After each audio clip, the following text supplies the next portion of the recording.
Começa agora o programa 20 Minutos com Breno Altman.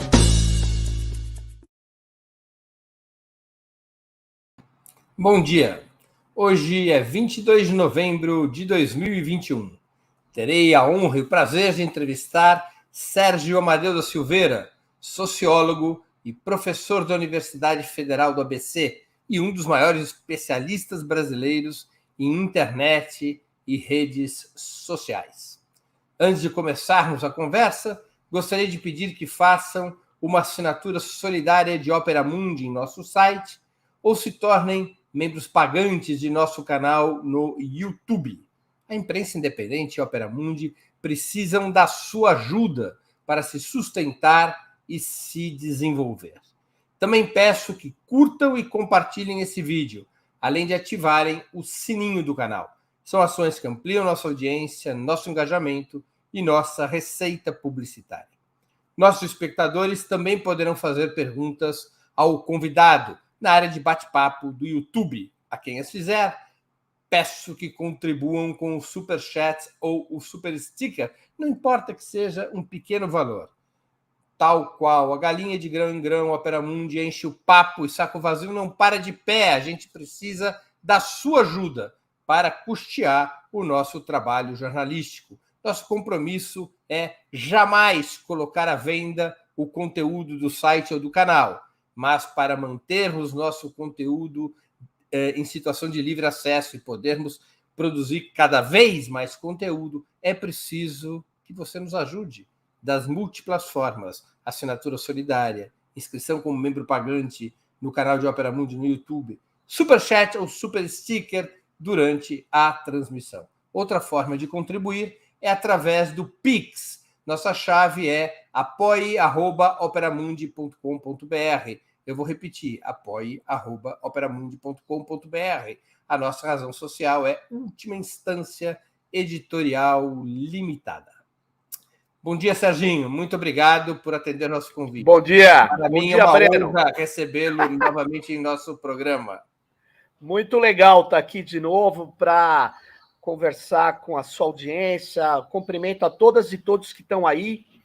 E muito legal poder discutir aí esse tema das plataformas, Breno.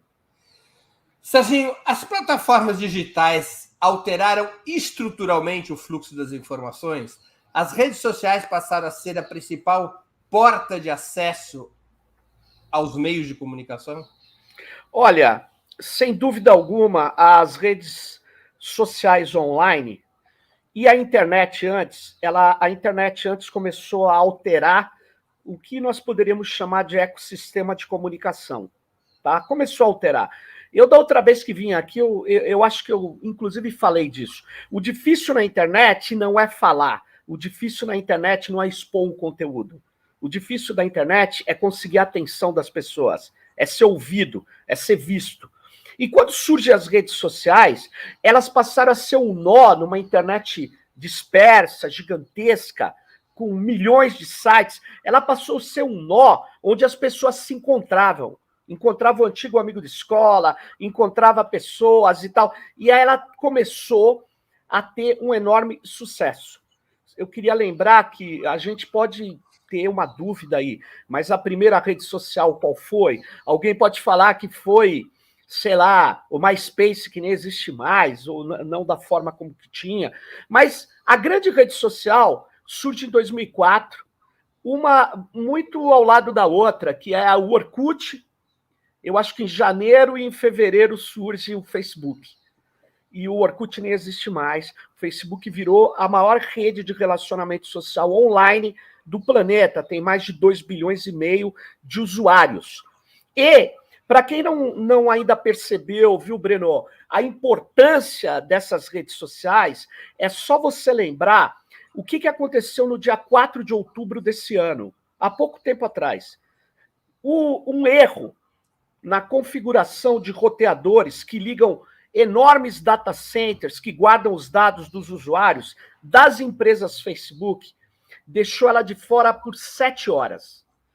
Teve empresas que deixaram de vender pequenos prestadores de serviços que deixaram de receber informações, que deixaram de prestar serviço, teve mães que deixaram desesperadas de falar com a família ou com os filhos distantes. Ou seja, essas empresas que se agregam no termo plataforma, elas são hoje o elemento principal da comunicação em praticamente todos os países do mundo. No Brasil certamente. No Brasil já é.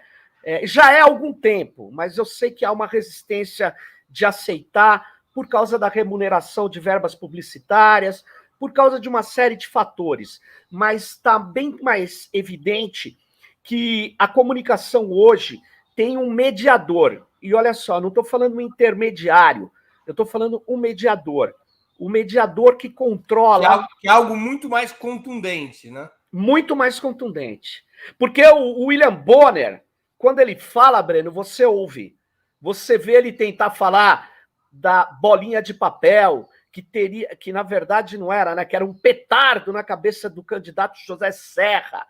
E, na verdade, você vê eles tentando fazer induções e tal. Só que, na rede, quem faz o conteúdo dessas plataformas? Quem faz o conteúdo do YouTube? Quem faz o conteúdo do Facebook, do Twitter? Quem faz o conteúdo do TikTok? São os seus usuários. E aí o usuário acha, não, ele não interfere em nada. Aí é que está o problema. Interfere de um modo muito mais, como você disse, profundo e contundente. Interfere de que jeito? Manipulando pelo discurso? Não. Ele interfere, Breno, conduzindo a sua atenção, conduzindo o seu olhar, e com variadas frequências de exposição a determinados conteúdos. E uma coisa que é pior, que quando eu chego no Facebook, quem me recebe não é um humano. Fala, opa, chegou o Breno e o Sérgio aqui. Não é, é um sistema algorítmico. Quando eu entro no Facebook, eu tenho que me logar, que fala, né? Eu tenho que colocar minha senha, ou já abri o browser, que ela já está guardada. Aí eu entro ou no YouTube, ou no Facebook, ou numa rede social. Quando eu chego nela, o algoritmo dela, o sistema, porque não é um só, vários algoritmos, eles acabam buscando tudo que ele tem de você no banco de dados e vendo quem comprou o perfil parecido com você para oferecer uma série de conteúdos. E aí, ele monta a sua timeline, ele monta aquilo que vai ser o que você vê. Então, eles modulam a sua atenção, modulam o seu comportamento. Ele te oferece umas opções, ele faz um encurtamento da realidade. Ele é como se colocasse uma viseira. E aí, ele vai pondo conteúdos para você. E aí que tá. Você fala, não, mas eu tenho milhares de seguidores, todos os meus seguidores veem o que eu escrevo. Não é verdade. O algoritmo bloqueia a visualização porque ele quer monetizar você. O que é isso? Ele quer que você pague. E todo mundo tem que pagar se quiser ter uma grande audiência. Tem que pagar o Facebook, pagar o YouTube, pagar o Google, pagar todas as plataformas para você ter uma ampla divulgação. É óbvio que você pega um cara como o Felipe Neto, que, sei lá, tem 30 milhões de seguidores, é óbvio que ele tem um percentual que ele não precisa pagar. Qualquer coisa que ele escreva atinge 10 mil pessoas. Tudo bem, mas quem é que tem tanta audiência? E hoje, para você construir uma audiência dessa, a imprensa alternativa no Brasil sabe o que é isso. Ela precisa estar o tempo todo monetizando, o tempo todo colocando anúncio, porque do contrário, você não vai atingir as pessoas. E aí é que está o problema, Breno. Recentemente, o Twitter, eu achei muito corajoso o Twitter. Sabe por quê? Porque ele reconheceu, Breno, há um mês atrás, ele reconheceu que ele fez uma pesquisa em 7 países e viu que o algoritmo dele distribui mais amplamente conteúdos de direita. Ou seja, tudo que a gente já... Várias vezes nós estamos dizendo aqui. No Brasil, certamente, Facebook e... essa pesquisa aí, ó. Essa pesquisa, depois, quem tiver interessado, entra aí, ó, esse aí é o blog do próprio Twitter, e ele descreve.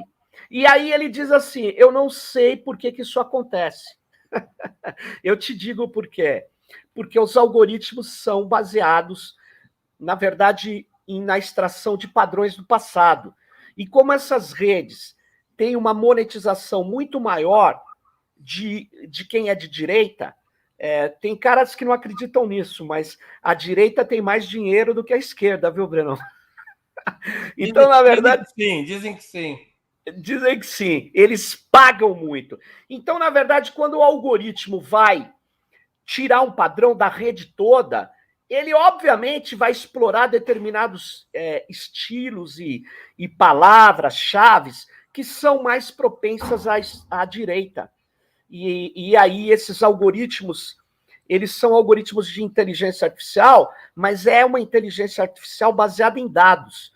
Na verdade, Breno, nós estamos falando de estatística. Claro. Agora, de toda maneira, a condução da opinião nessas plataformas, elas seriam operadas principalmente, como, vamos dizer assim, alguns acham, a partir dos interesses ideológicos dos donos dos gestores, ou, fundamentalmente, elas são instrumentos relativamente neutros que são movidos pelos recursos financeiros de quem decide impulsionar sua participação? Não, acontece as duas coisas. Você tem parâmetros, daqui a pouco eu vou falar do Facebook que comprova isso. Só falar para deixar mais clara a pergunta. É possível imaginar que o Zuckerberg ou algum funcionário dele sente no computador e diga: eu preciso favorecer tal governo, tal partido, tal empresa, e ele manipula a opinião? Ou esse processo de condução da opinião tem a ver com quem impulsiona e, portanto, a ferramenta em si seria neutra? Vou te dizer um negócio. A ferramenta não é neutra, mas eu já vou falar por quê. Agora, o que está acontecendo é o seguinte: eles definem regras de aprendizado com dados, Breno, para estruturar o modelo. Como é que funciona? Não é um algoritmo, vamos dizer, um conjunto de algoritmos que são rígidos, fixos.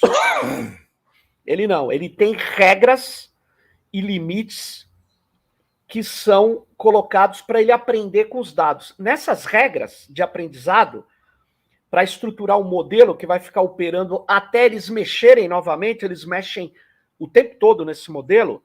Na hora que eles mexem nesse modelo, eles podem mexer para criar uma regra de aprendizado que beneficie mais um e menos outro. Então, você fala, mas isso não vai acontecer. Como é que você prova isso? O próprio Twitter disse que não fez isso, mas ele deixou uma regra que acontece muito com o caso do que a gente chama de racismo algorítmico, Breno. É o seguinte, o Google, lá atrás, não imaginava que por ele ter treinado, colocado várias imagens, milhares de imagens de gente branca, o algoritmo dele, ele não imaginava, os seus programadores, que quando ele se deparasse com um rosto negro, ele ia falar que aquilo não era um humano. Porque ele treinou o algoritmo, o modelo dele, para só identificar o humano com a cor branca. Aí você fala, mas isso não é racismo? Claro que é.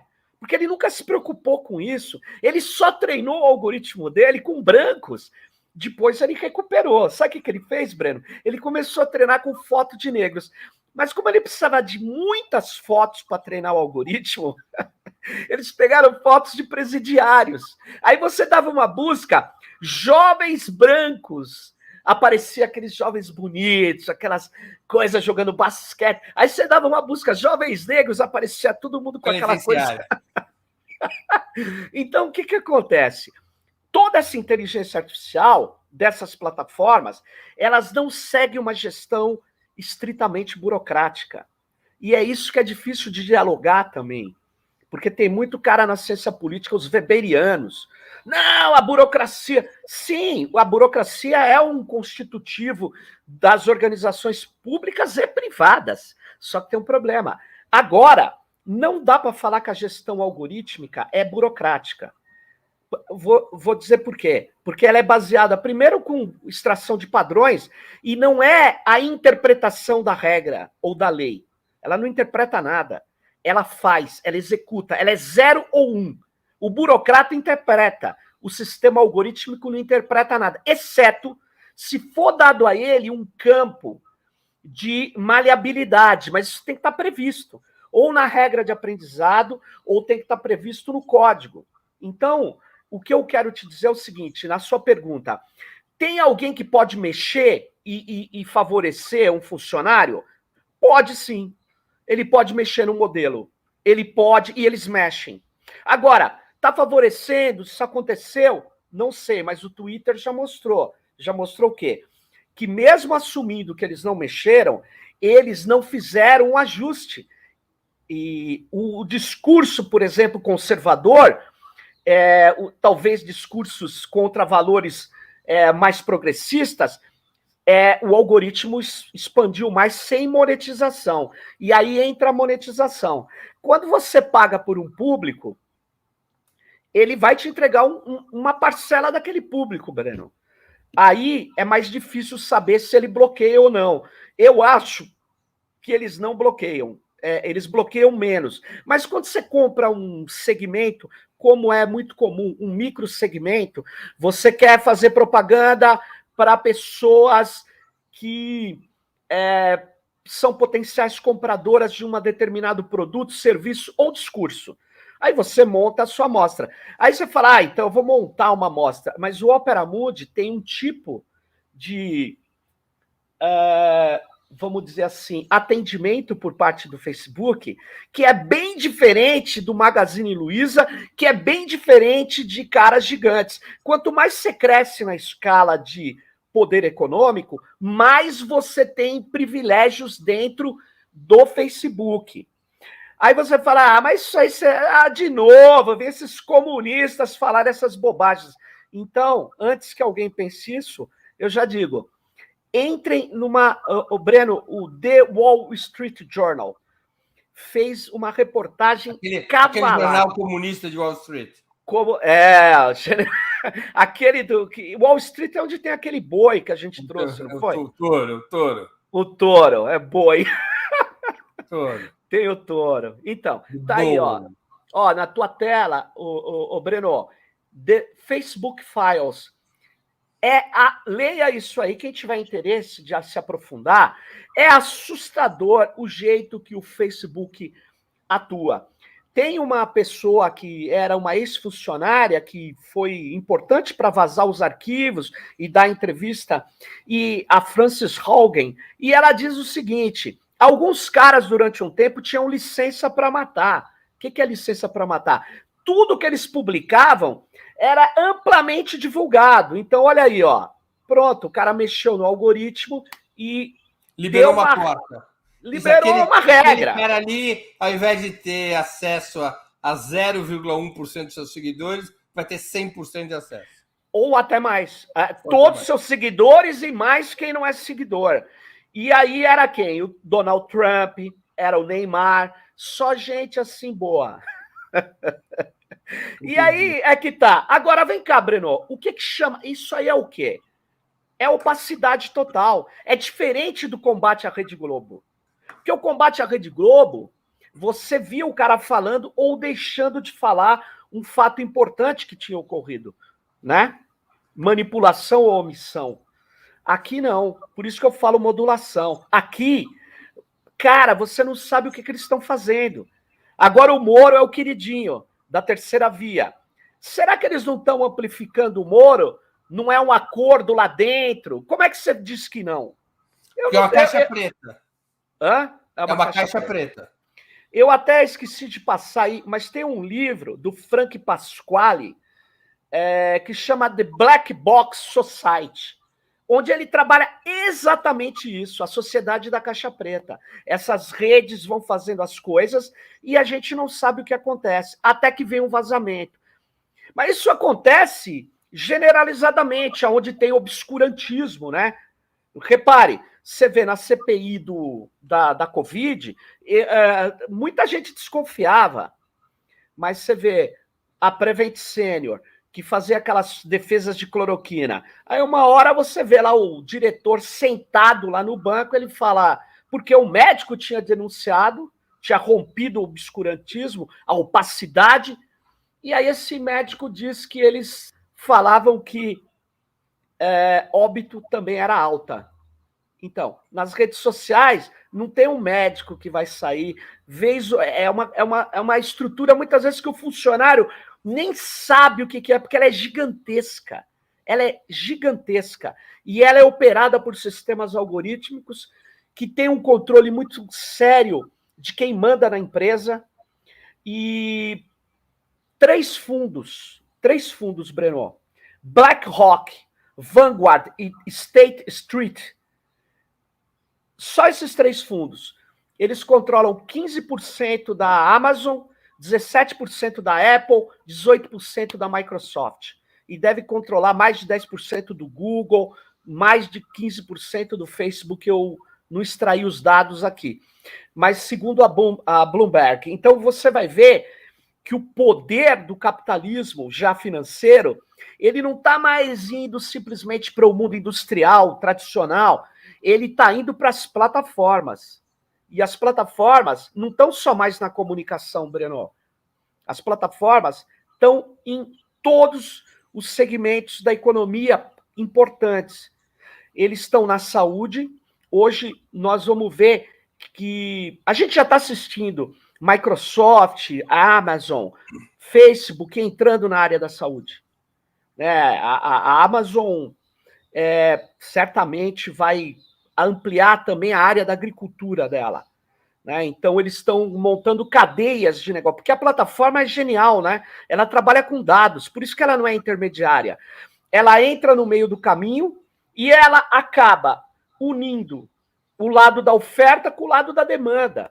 E ela tem dados da oferta e da demanda, e ela pode fazer naquilo que o Hayek, teórico do neoliberalismo, dizia: porque o capitalismo é impossível, é a interação que só o mercado pode fazer. Negativo. Bom, isso já era uma balela lá atrás. Agora é um sistema computacional com dados absurdos do lado da oferta e da demanda, jogando para cá ou para lá. Então, você pega o Uber.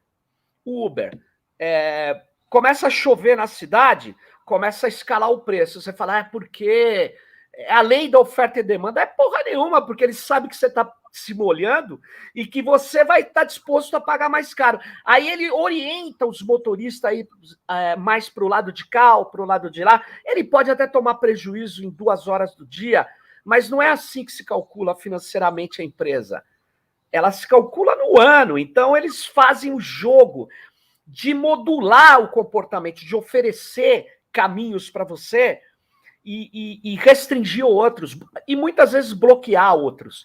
Mas eles fazem isso na comunicação e em todos os outros lugares que eles estão.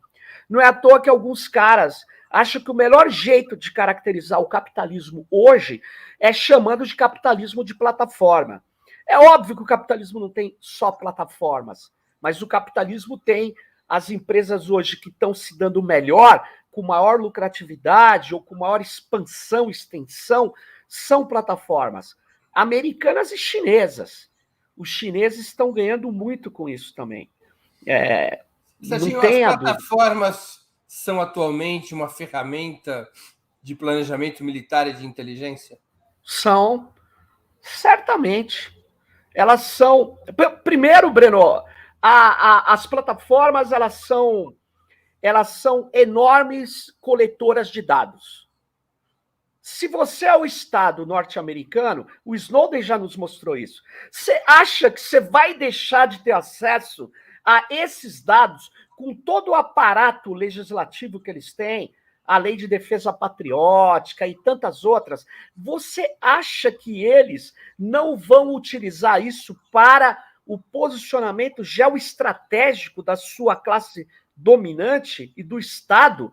Aí eu acho que você precisa refazer, talvez repensar a sua condição de ingenuidade, porque nem a China, nem os Estados Unidos, nem a Rússia, vai deixar de utilizar dados estratégicos. Uma vez eu fui num debate com o pessoal de relações internacionais e uma das pessoas me falou, olha, esses dados aí não servem para nada, porque é muito dado, não dá nem para saber o que é. Ora, isso não serve para nada para um olhar humano, para um olhar de 1, 2, 10 pessoas. Mas aí eu vou até fazer uma metáfora. Quem lembra do filme Jogos de Imitação, que é sobre a história do criptógrafo que criou Sim. a máquina de Turing, o Alan Turing, e ele, de fato, é um personagem importante da Segunda Guerra Mundial dos ingleses. E aí, Breno, os matemáticos falavam, esse cara é louco, fica construindo uma máquina para, em vez de fazer os cálculos na mão aqui para decifrar a máquina enigma dos nazistas. Aí ele diz assim pro cara, olha, só uma máquina tem a velocidade de decifrar uma outra máquina. O humano não vai ter essa velocidade. E aí o Churchill banca ele, e ele consegue fazer isso. Ele consegue decifrar, né, a conduta do enigma, era uma máquina de criptografia muito potente. Então é isso. Eu acho que você precisa notar que a internet é um terreno onde há efetivamente uma coleta massiva de dados diretamente por sistemas de inteligência, por empresas de ciberguerra e por plataformas. Há uma porta giratória disso. Serginho, então, uma característica dessas plataformas é que elas são oligopólios internacionalizados, mas todas elas, aquelas que possuem transcendência internacional, são de capital norte-americano. E as chinesas? Não, mas aqui as chinesas não operam fora da China. Tem uma que está... Não, opera. Opera. Não, opera no caso da comunicação, o TikTok rompeu a barreira da língua. Hoje os caras... De toda maneira, a solução mais radical Sim. frente a essas plataformas, quando elas eram somente americanas, tá. foi adotada exatamente pela China. A China proibiu seu território as plataformas mais convencionais, Facebook, Twitter, Google, e criou suas próprias plataformas. Algumas delas, como o TikTok e outras, internacionalizadas. Muitas vozes, até gente de esquerda, condenam essa atitude como antidemocrática. Qual é a tua opinião? A China fez certo ou errado? A China, bom, é uma pergunta assim, Breno, do ponto de vista do que a China fez, eu queria, a minha opinião, tá? Eu tive só durante 6 dias na China e eu consegui acessar muito mal, tem um monte de limitações, o Facebook. Eles pediram para os bancos de dados ficarem lá dentro e eles fizeram bloqueios. Bloqueios a palavras-chave, fizeram bloqueios à liberdade de debate. Eu sou contra bloqueios à liberdade de debate, mas o Google mesmo colocou empresas lá dentro, e o prédio onde eu estava, dava para ver um prédio enorme com como que chama? O logo do Google. A China impôs restrições, impôs elementos e ainda impõe nas próprias plataformas deles.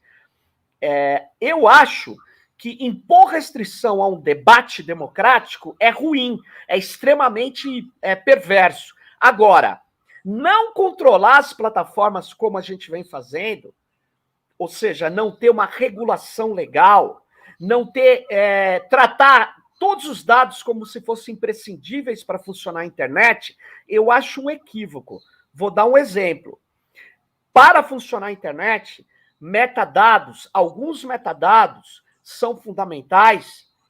Os dados do meu site, pela nossa Constituição, eu posso ter um blog, o Opera Mundi pode ter, e tem, ele pode falar diretamente na internet, e não poderia haver, no meu modo de ver, bloqueios a qualquer um, em qualquer lugar do mundo, acessar o conteúdo do Opera Mundi. Não deveria ter bloqueios. Ocorre que é o seguinte, o que está acontecendo é que eles dizem que isso é igual aos dados de biometria, do desempenho escolar dos nossos estudantes, os dados de DNA da nossa população. Todos os dados têm que fluir livremente pelas redes, porque se não fluir, esses dados estariam impedindo a liberdade de expressão. Agora vem cá, o que tem a ver o dado do biometria dos brasileiros ou o dado das crianças e em relação com os seus professores? Por que isso é importante para a liberdade de expressão do mundo? Claro que não é. Isso é uma trapaça teórica,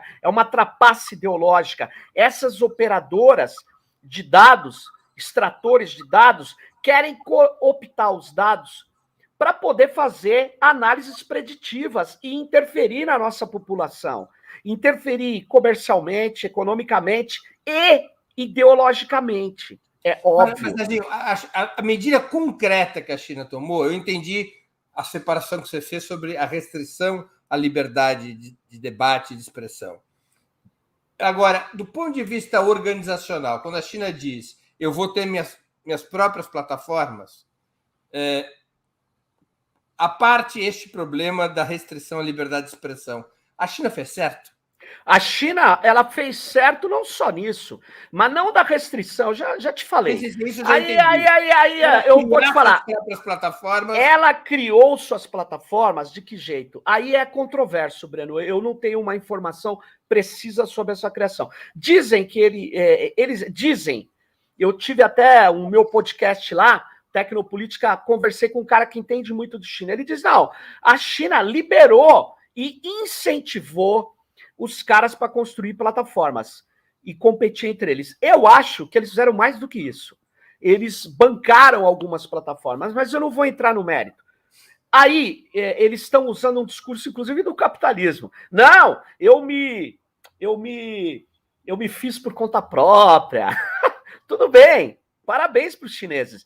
Mas eles construíram uma série de espelhos às empresas americanas, Breno, que é assustadoramente gigantes.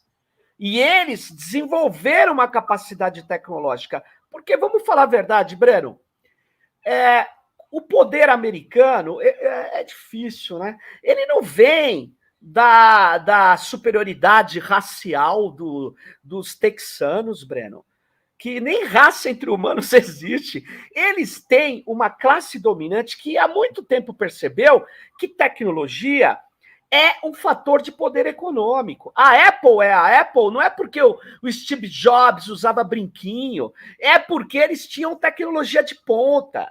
E aí, o que está acontecendo hoje? Está acontecendo que a China, Breno, no terreno tecnológico, há uns 20 anos, falou assim, cara, só tem um jeito de desenvolver essa pirosca, plantando cana? Não. Com tecnologia. Nós vamos começar com um plano. Como eles têm uma economia planificada, eles começaram com o plano de, você deve se lembrar, incorporar as indústrias mais de base, de baixa complexidade, média complexidade, alta complexidade e tecnologia da informação. Quando chegou aí, Breno, os caras já não brincavam em serviço. Sabe o que eles têm hoje? Eles têm hoje o maior número de pedidos de patente de inteligência artificial no escritório de patentes norte-americano. Eu sou contra a patente, mas dane-se. Eles falaram assim... Uma dianteira que os Estados Unidos exerceram por 130 anos. Mas deixa eu melhorar aqui, porque alguém pode entrar lá no escritório de patentes e confundir o que eu falei. Eu falei o seguinte, o maior número de patentes de inteligência artificial concedidas... eles têm um nome que tem lá, o Guarantee, é norte-americana. É isso. Só que olhe os pedidos que estão parados. A maioria esmagadora, Breno. É assim, de 7-1. É chinesa. Ou seja, eles, chineses, eu não sei se foi assim a decisão, decidiram ganhar dos Estados Unidos em território americano. Essa que é a questão. Ou seja, com os métodos norte-americanos, eles falaram, vocês querem isso? Beleza, nós vamos ganhar aí. E começaram a ganhar aí. Eles têm um problema em inteligência artificial, mas eu tenho lido aí os documentos, eles estão dizendo que em 10 anos vão resolver, que é o problema de semicondutores, que pode gerar até uma guerra. Porque os americanos estão bloqueando, e sem semicondutor, sem chip, eles não conseguem avançar. E aí o que acontece? Os americanos começaram a fazer, obviamente, não tem nada de liberal, né? Na hora de discutir isso, eles proíbem, dizem que estão defendendo a segurança nacional e o livre mercado acabou-se. Só aqui que não. Aqui eu tive uma conversa com o Márcio Postman, eu gostei muito de uma frase que ele disse. Ele disse, a classe dominante brasileira há muito tempo desistiu do Brasil. Eu não sei se teve alguma vez que ela tinha tentado desenvolver o Brasil. Eu vou dizer, eu vou fazer as sérias dúvidas. Mas, e aí, Breno, nós estamos no seguinte momento, o que fazer com as plataformas? Porque regular... Antes de entrar nesse tema, deixa eu ler aqui uma pergunta de um espectador ou uma espectadora. Pessoal, antes deixa eu explicar uma coisa. Nós estamos dando, já tem algumas semanas, prioridade a quem contribui com o Superchat na leitura das perguntas, né? Como eu já disse, nós não vamos fechar o conteúdo nem do site, nem do canal, mas nós precisamos da contribuição dos nossos espectadores, dos nossos leitores, que, como eu disse no início do programa, saco vazio não para em pé. Nós precisamos arrecadar. Nós não somos igreja evangélica, nós precisamos do dízimo. Precisamos do dízimo. Então, eu vou ler aqui do René, ou da René da Silva Bastos, que eu agradeço pelo superchat. Grande abraço, Sérgio Amadeu. Será possível revivermos o clima favorável ao software livre depois dessas estratégias das megacorporações? Ixi, Maria. Ô, René, obrigado pela questão. Eu acho que nós vamos, se a gente quiser ter um futuro tecnológico, nós vamos ter que reviver a questão do software livre. Não só, mas nós vamos ter que reviver o software livre e vamos ter que exigir um Estado digital que atue para construir infraestruturas. É o que eu ia falar quando o Breno trouxe a sua questão, que é o seguinte: uma coisa é a gente regular as plataformas. Isso não resolve o problema de criar soluções tecnológicas que tragam recursos para o país. E para fazer isso, a gente vai ter que apostar em software livre, ou seja, softwares de código aberto. A gente vai ter que apostar em data centers federados no Brasil. A gente vai ter que deixar de colocar dados das universidades e escolas brasileiras para fora do país, mas para isso eu tenho que ter uma infraestrutura digital aqui. E aí você fala, e quem é a burguesia que vai fazer? Eu te digo, eu não vejo... Aí nós estamos no mesmo país, é o Breno que entende, no mesmo problema da industrialização lá atrás. Que burguesia? Aonde está essa burguesia que vai industrializar o país? Aonde está essa burguesia que vai trazer o direito do brasileiro criar a sua visão tecnológica de inteligência artificial? Cadê? Cadê o direito de montar as nossas... Puta, nós temos uma produção cultural gigantosférica. Tanto é que um dos maiores canais do YouTube do mundo, Breno e René, sabe quem é? É do Condzilla. Você pode não gostar de funk e ostentação, mas um dos maiores canais do mundo é o do Condzilla. E repare, ele tem que, para manter isso, tá no YouTube. Pô, nós temos um cara como o Condzilla, uma produção cultural como nós temos no Brasil, e a gente não tem uma plataforma cultural. A gente não tem um esquema que possa empolgar o planeta. Aí eu pensava que isso não era possível por causa da barreira da língua. Pô, os chineses vieram e falaram assim, pode esquecer, colega, porque eu vou entrar lá. E veio com o TikTok, e o TikTok mudou o Instagram. O Instagram está deixando de ser uma rede social baseada em imagem fixa para ser uma rede social baseada em vídeo para copiar o TikTok. Mas não vai conseguir. Toda vez que ele avança assim, o TikTok cresce. Então, olha só. É fácil fazer isso? Não é fácil. Mas nós estamos tentando, nós temos infraestrutura digital? Não temos. E nós não temos por uma série de erros, que começa desde a privatização das teles. Cara, quando a Telefônica de Espanha comprou a Telesp, Breno, em São Paulo, A Telesp era maior que a Telefônica de Espanha. Claro. Mas nós não investimos dinheiro. Aí vem esses caras, a privatização é que baixou a grana do telefone. Não, colega. O que permitiu que a gente comprasse telefone, como eu compro um produto qualquer, foi a quebra do modelo de negócio imbecil que exigia que você tivesse ações da empresa. Vocês lembram disso? Você declarava. Então, você não comprava um telefone. Comprava ações da Telesp. É como se para eu comprar essa camiseta, eu tivesse que ter ações da empresa que vende camiseta, para ela investir na camiseta. Era uma coisa de jirico. Agora, tá errado a gente não ter esquemas de desenvolvimento estratégico. Por quê? Porque nós estamos ficando, na verdade, na mão de empresas de inteligência artificial e de plataformas estrangeiras. Eles estão na saúde, eles estão na agricultura, eles estão na logística, eles estão na indústria. Aí você fala assim, mas não há mais o que fazer. Se for assim, eu vou dar uma informação para você. Olha só, um saco de soja deve estar R$188, R$180, tudo varia por dia, e eu sei que é feito em dólar, mas eu estou fazendo isso para calcular. R$160, R$180, dá para comprar 4 licenças full do Netflix. Eu não vou nem comparar com o iPhone, tá? Ou com o Android de R$5.000. Quantas sacas de soja eu preciso para fazer isso? Aí esses caras ficam falando, a força vem do interior. Cara, o Brasil tem que apostar na sua agricultura, é óbvio. Mas ele vai começar a ficar na mão, a agricultura, Breno, das plataformas. Então, quem pode enfrentar isso é uma combinação, um arranjo produtivo diferente, porque nós não temos burguesia nacional. Capitaneado pelo Estado. Não tenho dúvida. O governo cubano acusa os grupos de extrema-direita de recorrerem às plataformas com apoio financeiro do governo norte-americano para tentar desestabilizar o processo político interno. Essa denúncia faz sentido ou se trata apenas de contra-informação?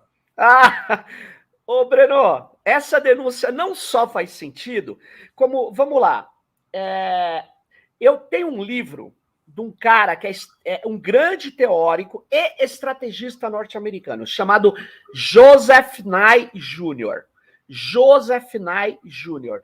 NYE Jr. Esse cara, ele junto com o Keohane escreveram lá aquela ideia do soft power, hard power, que os Estados Unidos não domina só na porrada, ele domina também na cultura, ele domina na ideologia.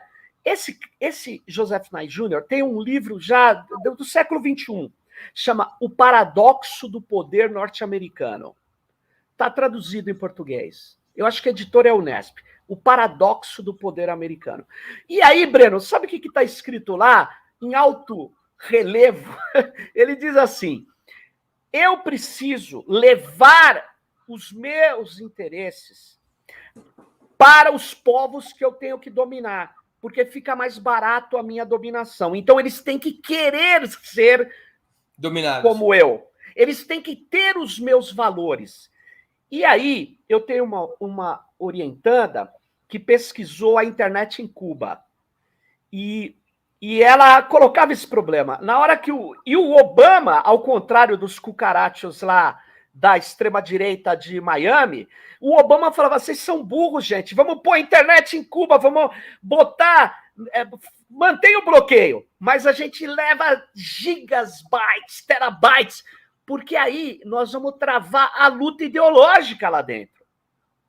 É isso, tem documentos do Departamento de Estado, gente. É óbvio que eles interferem no país, em cada país. Agora, Serginho, tem uma questão de direito internacional curiosa que imbrica com o tema da liberdade de expressão. Sim. Se há um ataque estrangeiro de um país contra o outro pelos meios militares clássicos, é direito desse país se defender. Sem dúvida. E num caso como esse, Cuba tem o direito de se defender das ações a partir das plataformas?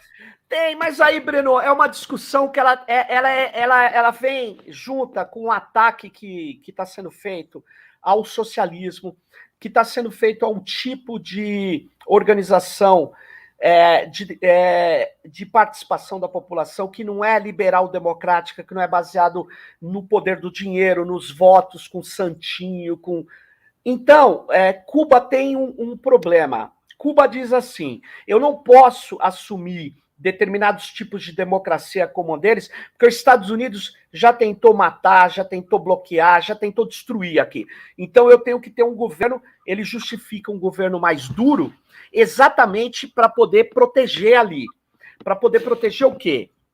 Para poder proteger a integridade do socialismo cubano, que segundo aquele comentarista da Globo News, Cuba não tem nada, só tem saúde, segurança e educação, porra. E só não tem mais porque tem um bloqueio comercial. Agora, eu tenho dificuldade com as restrições que Cuba tem. Os cubanos me dizem que é para defender, como você está dizendo, se defender contra um poder gigantosférico. Agora, Cuba e Brasil...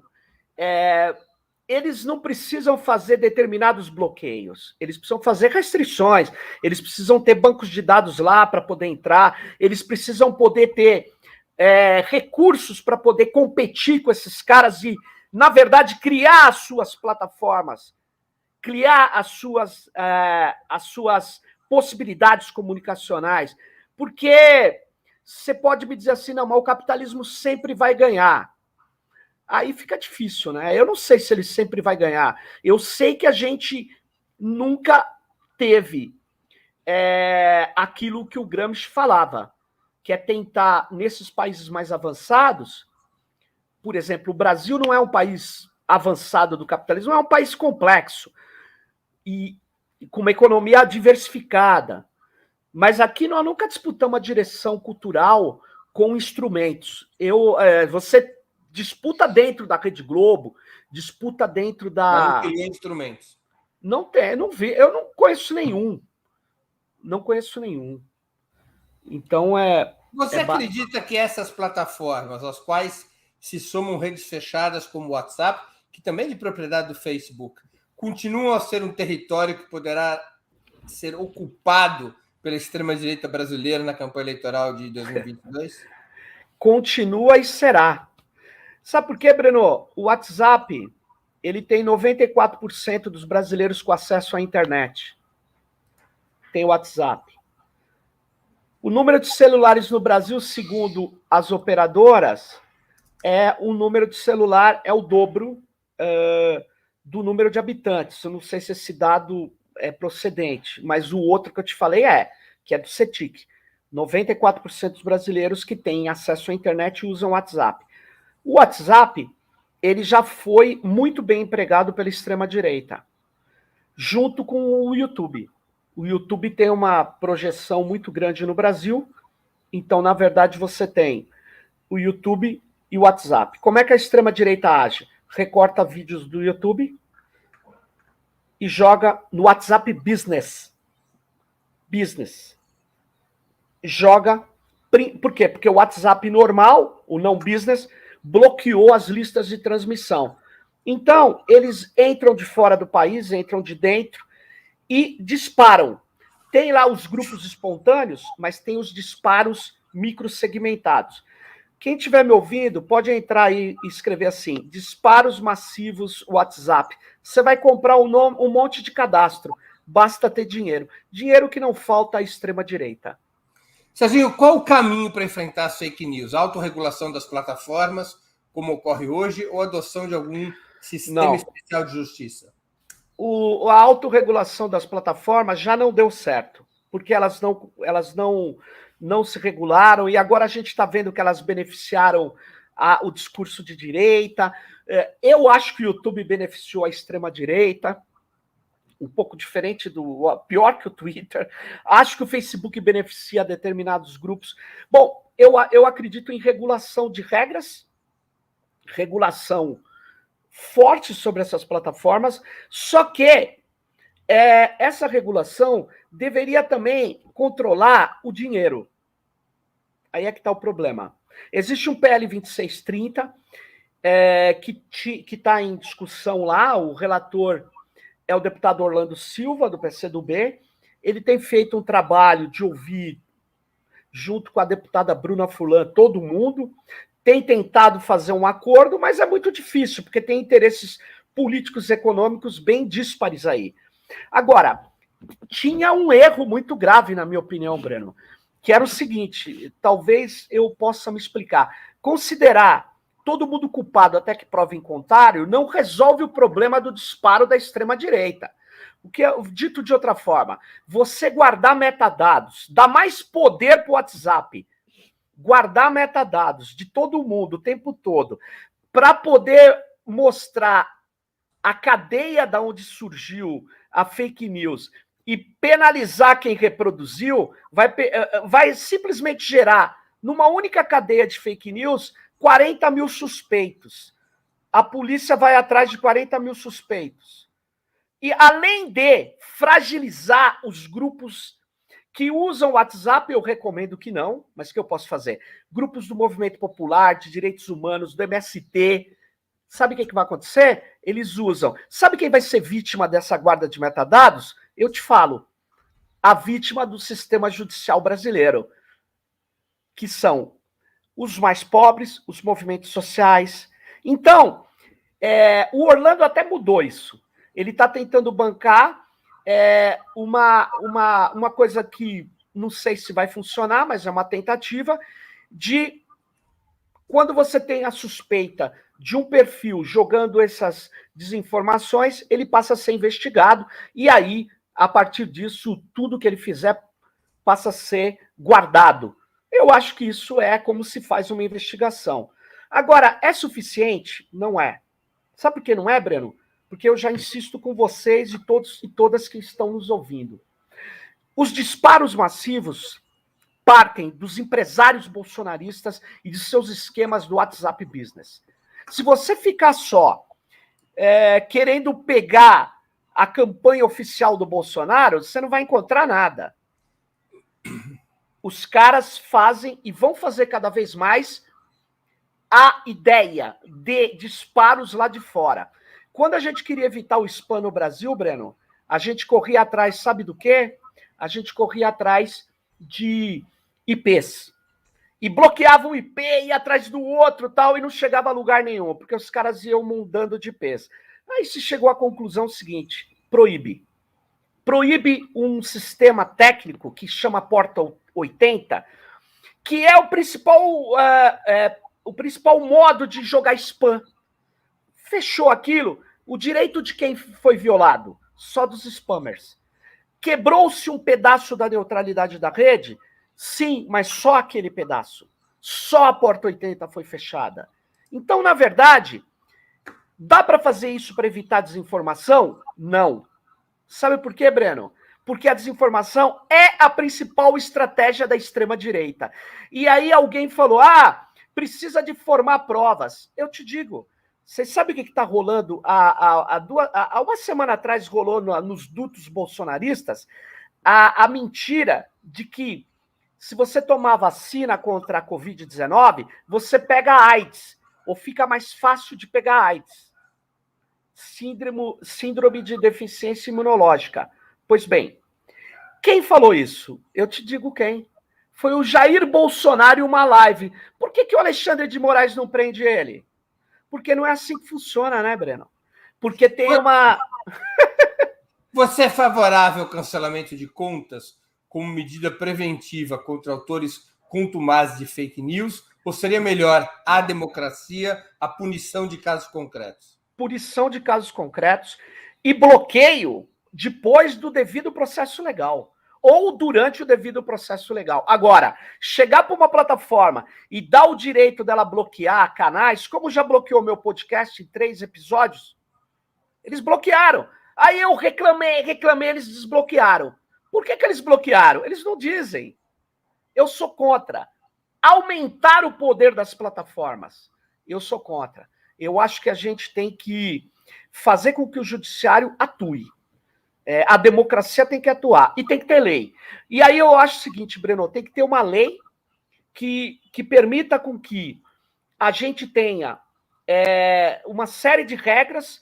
Por exemplo, é preciso ter responsabilização, ter humanos que respondam quando erros forem detectados nessas plataformas. Não pode ser essas coisas que eles fazem.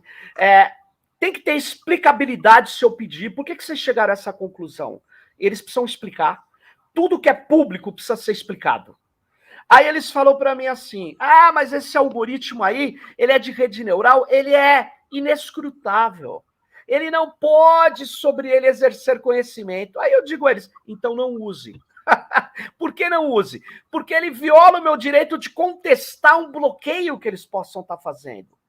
Quando se trata de setor público, eu não estou falando de turbina de avião. O algoritmo da turbina de avião não é interesse meu, exceto se ele não funcionar quando eu estiver no voo. Mas eu estou falando da comunicação Então, na verdade, tem que ter explicabilidade e tem que ter auditoria. E eu acho assim, a lei deveria ter uma comissão que tenha poder de controle sobre as plataformas.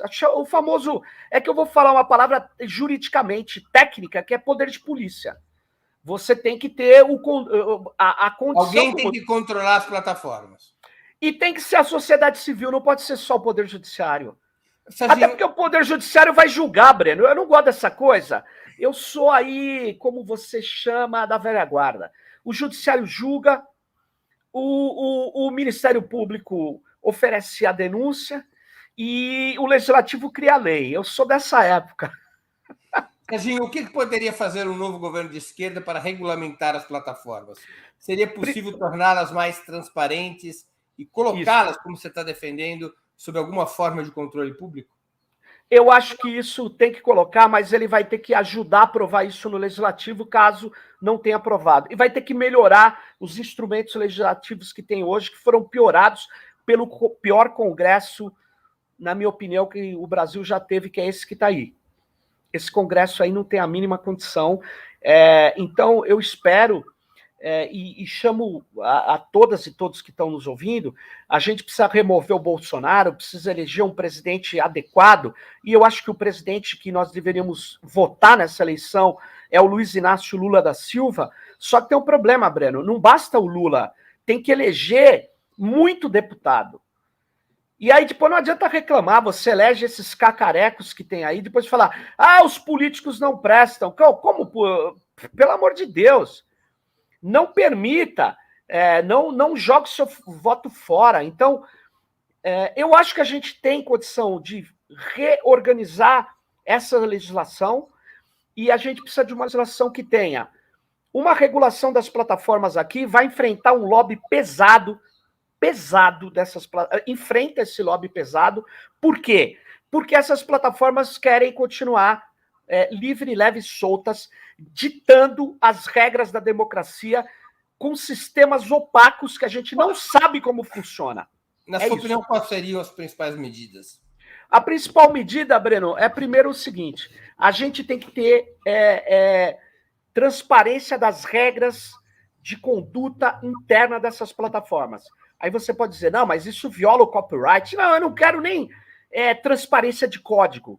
Eu vou abrir mão disso. Apesar que eu acho isso imprescindível. Mas eu quero que eles digam, e não aquelas coisas genéricas de termos de uso, política de privacidade, Breno. Eu quero saber o que eles estão dizendo que tem que fazer com os perfis, com determinados perfis. Quais as regras que eles ensinam os modelos? Quebrar. Eles têm que deixar claro as regras de operação. Não pode, de repente, eles, conforme essa pesquisa do Twitter mostrou, eles beneficiam mais os órgãos de informação da direita do que de esquerda.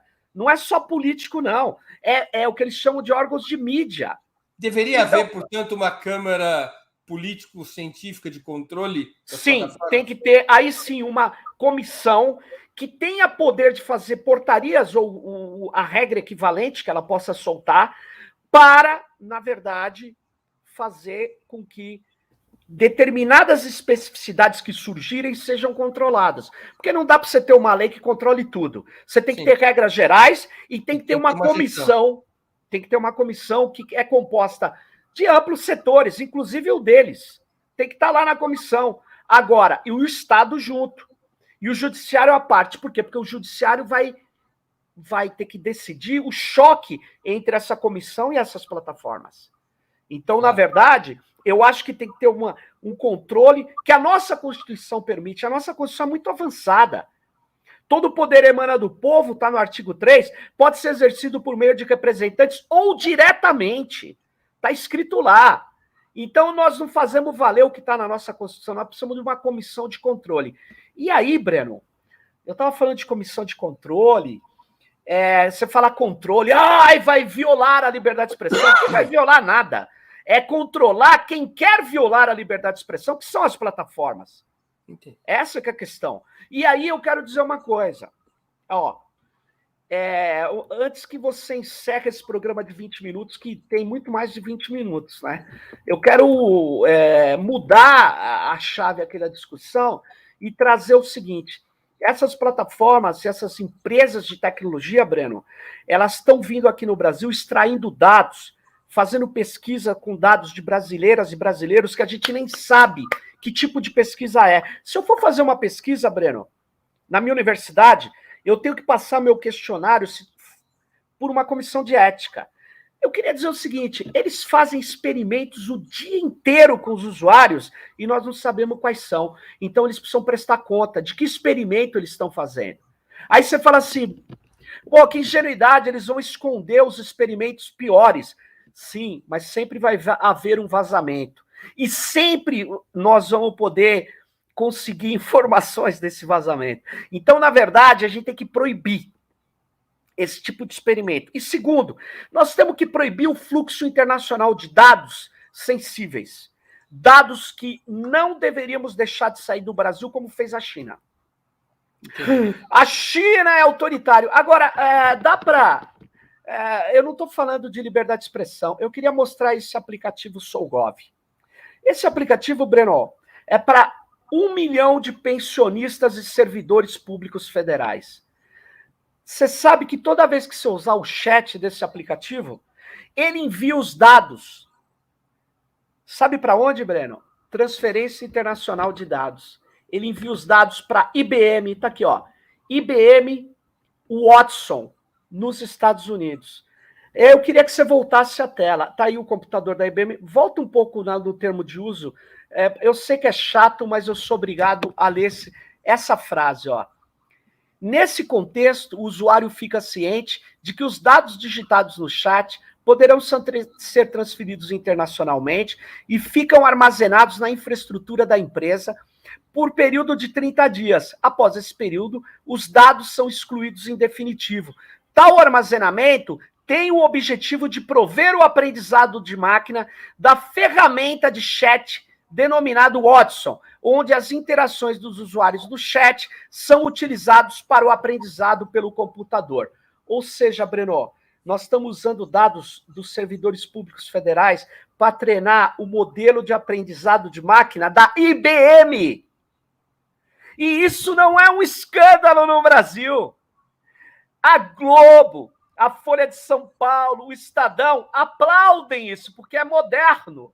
Na verdade, Breno, nós vamos treinar no processamento de linguagem natural, é uma técnica de converter voz em texto e leitura de textos. E tradução, nós vamos melhorar a tradução para o português desses elementos, nós vamos melhorar a compreensão é exagero, mas o tratamento de língua portuguesa de uma empresa americana que vai ter o tratamento da língua portuguesa melhor do que os algoritmos nas universidades e empresas aqui no Brasil. Fala para mim o seguinte, qual o nome disso? Eu não sei. Brasil acima de tudo, né? Acima de tudo está a IBM Watson. É isso que eu sempre digo. A IBM Watson está acima de tudo. E eu não tenho nada contra a IBM Watson. Eu só queria que uma medida tecnológica, por isso que eu estava voltando à questão do Estado, Breno. O Estado brasileiro tem que criar uma infraestrutura digital para que as universidades hospedem seus e-mails, suas informações, seus dados aqui no Brasil. E que tenha uma infraestrutura que permita que os brasileiros possam criar algoritmos de inteligência artificial usando a inteligência aqui criando recursos e valores aqui. Porque quando você cria valor lá fora, você está entregando dado estado bruto e recebendo um produto, você voltou a ser colônia, pô. Colônia. Nós somos uma colônia digital. É isso que Serginho, nós estamos chegando ao final da entrevista. Muito bem. E eu vou te fazer 2 perguntas que eu sempre faço aos nossos convidados. Qual livro você gostaria de sugerir aos espectadores? É a primeira pergunta. E a segunda, qual filme ou série poderia indicar a quem nos acompanha? Bom, dessa vez, Breno, da outra vez que eu estive aqui, indiquei uns livros, mas dessa vez eu vou indicar um livro do meu grupo de pesquisa que está saindo essa semana, que chama Colonialismo de Dados, como opera a trincheira algorítmica na guerra neoliberal, que trata parte dos assuntos que eu tratei aqui, em especial esse último. E o filme é o Coded Bias, que é excepcional esse filme, que mostra o racismo algorítmico e o poder dos algoritmos de controle da biometria. Em qual plataforma? Essa daí tá no Netflix, mas deve estar... Quem usa redes peer-to-peer consegue baixar também. Eu sei que não está em moda, mas consegue. Então, esse filme tem a Joy Bullowini, que é uma pesquisadora do MIT, que é negra. É um documentário. Hã? É um documentário. É um documentário. É um documentário muito bom. E eu insisto numa coisa, Breno. The Wall Street Journal. Quem lê inglês, por favor, Facebook Files. Por quê? Porque aí cai essa história, porque muito do que a gente fala aqui pode parecer teoria da conspiração, aí quando você vê a operação, você fala, putz, e eles não conseguem desmentir, nem tentaram desmentir, porque tudo que está nessa reportagem foi comprovado. É isso aí. Serginho, queria agradecer muito pelo teu tempo e por essa conversa sempre proveitosa e informativa. Obrigado pela oportunidade que você deu aos nossos espectadores e a esse seu velhíssimo amigo de tantos anos. Obrigado, Breno. Eu que agradeço você, o Opera Mundi, e contribua aí, pessoal, com o Opera Mundi, porque, de fato, tem feito uma série de reportagens, trazido comentários que a gente não vê em nenhum outro lugar. Muito obrigado pelo convite aqui, Breno, e boa sorte aí. Até a próxima, pessoal. Até. Valeu. Encerramos assim mais uma edição do programa 20 Minutos. Voltaremos a nos ver amanhã, terça-feira, 23 de novembro, às 11 horas, com outra edição do programa 20 Minutos Análise. O tema: pirataria de livros é progressista? Vamos retomar a polêmica provocada pela difusão em PDFs da biografia de Lula, escrita por Fernando Moraes, por muitos aplaudida como uma medida adequada para a democratização da cultura, para a democratização do livro. Outros, como o próprio autor, consideram essa distribuição de PDFs um prejuízo, um esbulho do seu trabalho como autor. Esse será o tema de amanhã, às 11 horas, dia 23. Obrigado pela audiência de hoje e até amanhã. Um grande abraço a todos e a todas. Para assistir novamente esse programa e a outras edições dos programas 20 Minutos, se inscreva no canal do Opera Mundi no YouTube. Curta e compartilhe nossos vídeos, deixe seus comentários. O jornalismo de Opera Mundi é mantido com o seu apoio. Faça uma assinatura solidária em www.operamundi.com.br. Com um pequeno valor mensal, você nos ajuda no desenvolvimento de um jornalismo independente e de qualidade. Obrigado pela audiência e até a próxima.